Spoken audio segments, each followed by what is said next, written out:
So you're here.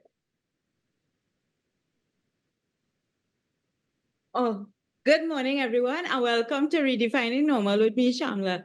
Today, I have Mr. Jeremy Francis, who is the founding director of Neurodiversity Foundation of Trinidad and Tobago, and I have a self-advocate who was diagnosed late in life with ADHD here to talk about her experience being diagnosed. And Jeremy is here to talk about as a subject matter expert in terms of the workplace inclusion and so on. So, Jeremy, I would start with you.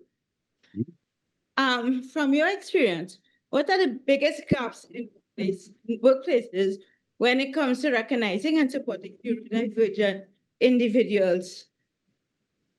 All right, so good morning, Shamla, and thank you for everyone who is tuning in. Some of the biggest challenges really focus on the policies and procedures that companies have that really don't cater for people who are not in the assumed majority.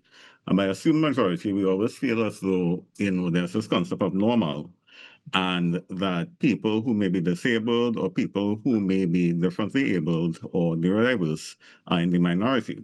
And it isn't always the case because we haven't actually really checked, right? So we build environments that are based on what we assume is normal and what we assume is the norm. And a lot of the time, that does not consider people who have specific needs, right? And most people have specific needs, specifically those who are neurodiverse as well.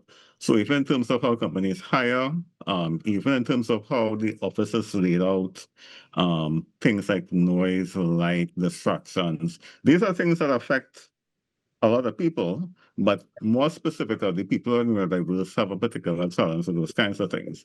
So it's really about, I guess, paying more attention to the cues and having a better relationship with your employees, your staff, as well as your customers to know what some of those things that, don't really work for them. Totally agree. So are you hearing me by chance? Yes. Right. Okay, so you were diagnosed late in life, right? Of having ADHD. So what prompted you to seek a diagnosis for ADHD or autism as an adult? I do think we are hearing.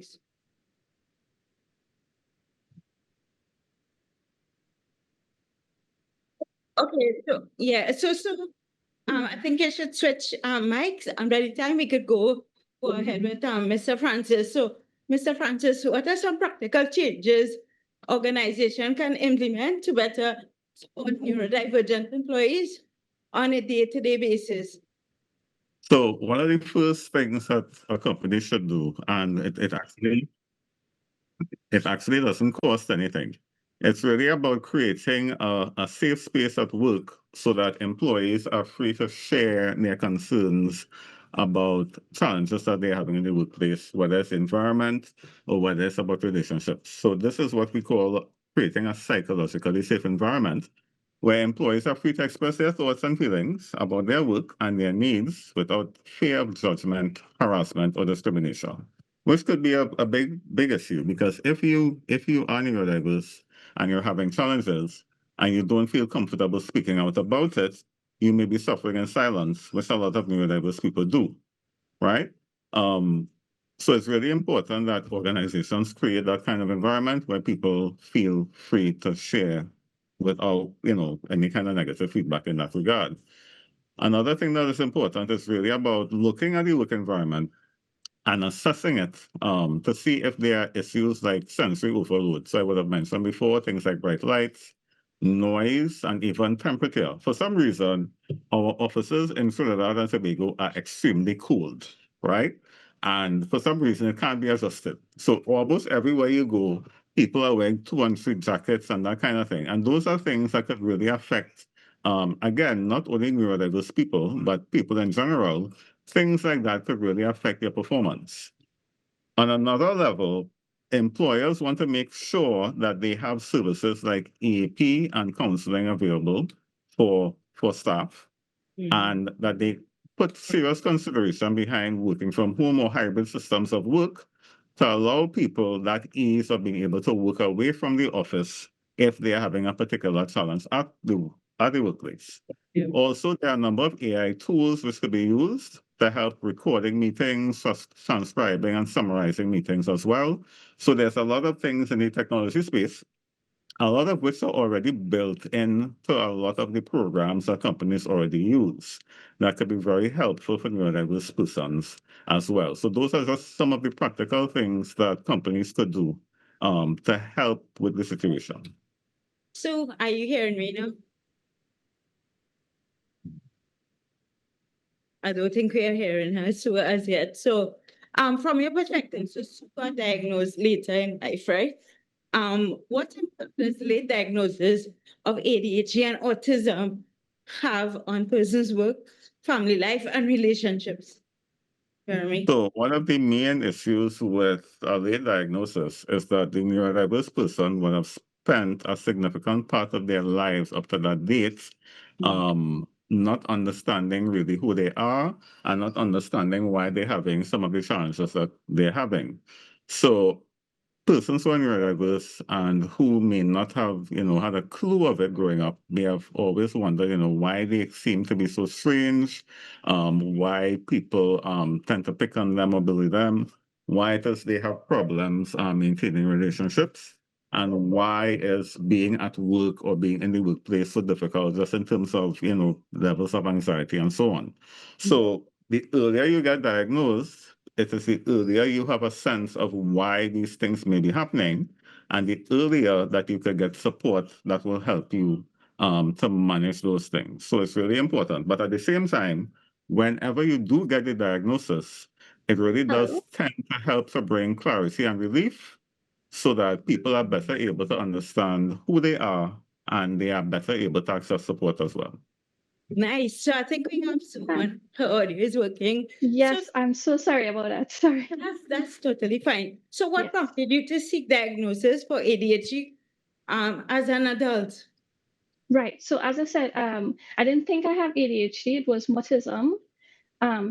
While doing my degree in UTT, I did special need education and primary education. So in our autism spectrum course, one of my friends actually, she pointed out, she said, Sue, I think you might be autistic because I checked all the boxes and I didn't, you know, I didn't think I could be autistic. But the more I research, and then I have 10 plus years working with kids on the spectrum, I kind of saw myself in them. But I kind of didn't get a formal diagnosis for a few years, but it was something I wanted to do. It's until I had a kind of meltdown a couple of years ago. I was overstimulated, like I couldn't mask anymore. So apparently I would heavily mask. And I wanted to know what was going on with me. So I was diagnosed with depression and anxiety. Oh, sorry. No, go ahead. Go ahead. Sue. Yes. Yes. So I finally decided to go get diagnosed. Um, so the psychologist said when she did the assessment, she diagnosed me with both autism and ADHD. Right. And can you quickly just tell us in terms of what challenges did you face to access screening and support? Right. It was really hard. I tried the public sector. So I went to Mount Hope, and actually a male psychologist, he said, no, you can't be autistic. You are having a conversation with me. You have a job. You have a degree. So no, you can't be autistic. And he brushed it off. And he said, I might have bipolar or BPD, which a lot of females get misdiagnosed for. Mm-hmm. Yes, I left it as that. But again, after a few years, then I went to the Shagona stress clinic. I must say, all the staff there are really nice. They don't diagnose adults, but they put me on to Miss Patricia from Therapy and Beyond. She's really nice. She didn't judge. She didn't ask me why I want to get diagnosed. And So from it's there, all about networking. So in one line, Can you tell me how this changed your life? It changed my life in the positive because now I know how my brain works and things I could do to accommodate myself.